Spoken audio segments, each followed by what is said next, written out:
Welcome to Lesson 7, Introduction to Marketing course. We are moving right along with the marketing triangle. In this particular lesson, we are featuring the message or the what. Now, as before, we are looking at the marketing results triangle made popular by Dan Kennedy. And as mentioned in the previous lesson, you can also very much look at it like it is a three-legged stool, where if one leg was missing, it would be very difficult to sit comfortably or safely on there, and it's very much the same way with the triangle. No one side of the triangle takes more importance than the other, but as you'll see in this particular lesson, the message and the market, so the what and the who, very much need to, let's say, play nicely together. And the reason for that is we need to make sure that there is always a market to message match. Again, just spoke previously on the fact that if you are saying to somebody who has bought from you for many years, is very happy with you, is introducing what you have to their family and friends, is approaching you to be a strategic partner or go ahead in a joint venture, the last thing in the world you need to be doing is saying messages to them that you would where you say to someone, oh, just download this or just sign up for this coupon here. You need to make sure that the message stands out relative to who you're looking to target.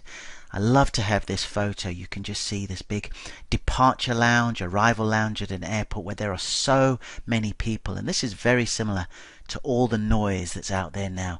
Not just online with digital marketing, but if you look at a magazine or a newspaper, if you watch television as you're driving and you see billboards, you see so many different options.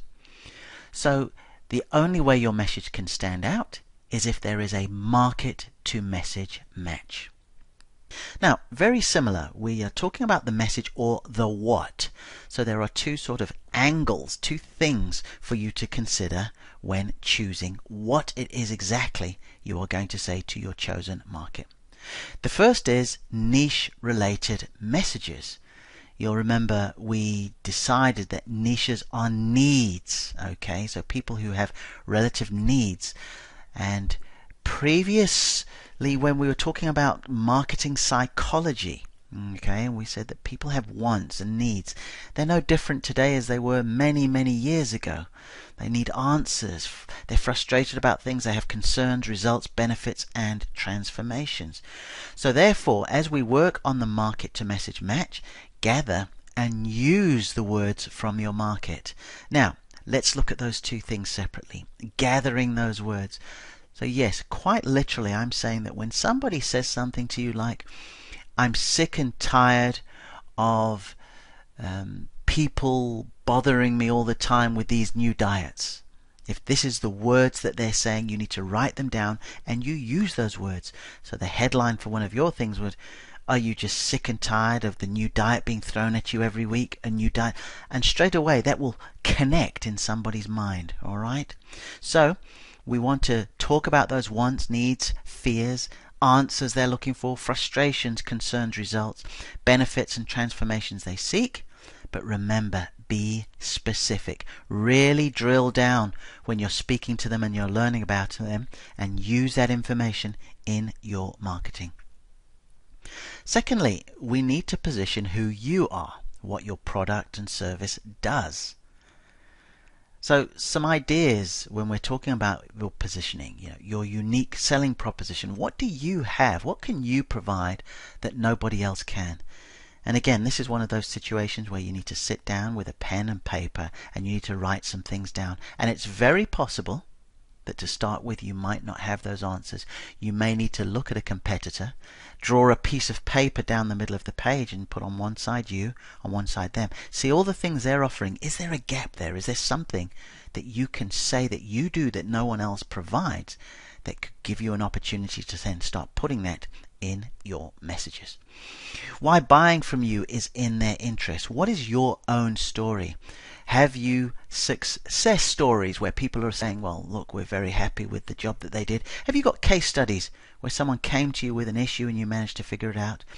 And then the PR related news and events. Have you been attending a workshop somewhere? Did someone from the local news ask you a question about something? Did you share a stand with somebody? Sometimes just putting those in your messaging can be very, very effective. Plus your offer. Okay, this is very important. Do you have an irresistible offer you can give them? Are there ways you can reverse the risk? Is there a time scale on something very special? Are there upsells and add-ons? Can you say something along the lines of try now, pay later? Can you say X amount now, Y amount later? Are there discounts? Are there future upgrades if they buy now? And so on. This is a way for you to really, really go ahead and blend words and outcomes your market is seeking with the different range of offers while demonstrating your knowledge, experience, expertise, and uniqueness. If you can do that, you will create your ideal market to message match. Well, with reference to the marketing results triangle, that is 2 down, 1 to go. And coming up in lesson 8, we are going to talk about the media, or the how.